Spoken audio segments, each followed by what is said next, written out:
Hello po, ako po si JV Gamiao, the DTI Negosyo Center Business Counselor of Bangi. Pag-uusapan po natin ngayon ang functions ng DTI and kung ano yung maitutulong ng DTI sa ating mga micro, small, and medium enterprises. So, yung DTI po natin is a government agency that supports the MSMEs, particularly the businesses around the province. We have different services in the DTI, namely yung business name registration natin.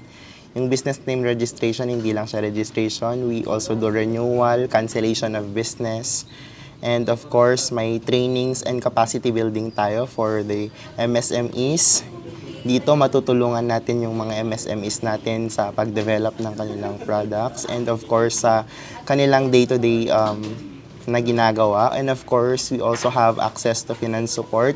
May mga loan tayo dito sa DTI, just like the SB Corp. We also have market access and promotion. We help MSMEs put their product into the market. Also, we have the product development and innovation support. May mga services tayo dito sa DTI na tinutulungan natin yung mga MSMEs natin sa paggawa ng kanilang product packaging, kung paano may ma-market yung mga products nila to be competitive not just only here in the local but also in national and maybe international. Pag gusto na nilang mag-start mag-business, sir, might as well they will now register sa DTI na, sir, kasi sometimes iniiwasan natin yung tax mapping ng BIR. Kung mata-tax map naman tayo, ibang usapan na yung penalties doon. So might as well mag-register na po tayo sa DTI. And of course, hindi naman mataas yung bayarin sa DTI. Pag depende lang naman po sa scope yon. So pag barangay, we have 230 pesos. Sa municipality or city, we have 530. Sa regional, we have 1,030. And of course, sa national, we have 2,030 pesos lang naman. And it's valid for 5 years. So as long as upon registration, within 30 days lang po tayo pwedeng mag-register sa BIR to avoid penalties. Kapag new business lang naman po, kailangan lang naman si owner. Kung hindi available si owner, pwede namang special power of attorney or authorization letter. And of course, yung valid ID po, kinakailangan po natin yun. And of course, yung payment. Tapos, pwede din po tayong mag-register on our own.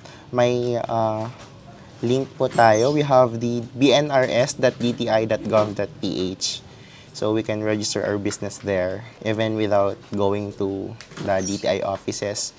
Because we also have DTI branches, negosyo centers, that's what we call them, in the different municipalities here in Ilocos Norte, and of course, other provinces also. Not particularly, sir. So you can go to any DTI office available or accessible in your area, or if not, can go to different area. It's okay, sir. Kasi you can also register on your own even if it's in the comfort of your own homes. Yung first step kasi ng business is pupunta ka sa DTI, and after mo sa DTI, within 30 days po, kailangan mo mag-register sa BIR, and that's where they will assess you for the next. Kasi kinakailangan yon to avoid penalties kasi yung 30 days, 1 month lang yung palugit upon registration. Although 5 years yung validity ng certificate, kinakailangan po yun to go to the BIR. And then, may BPLO tayo sa mga munisipyo natin. Sila po yung nag-a-assist sa atin sa kabuuan for the mayor's permit din, sir. May kalakip ata silang penalty, sir. Sila po yung ano? Yes, sila po yung magpapatay ng penalty.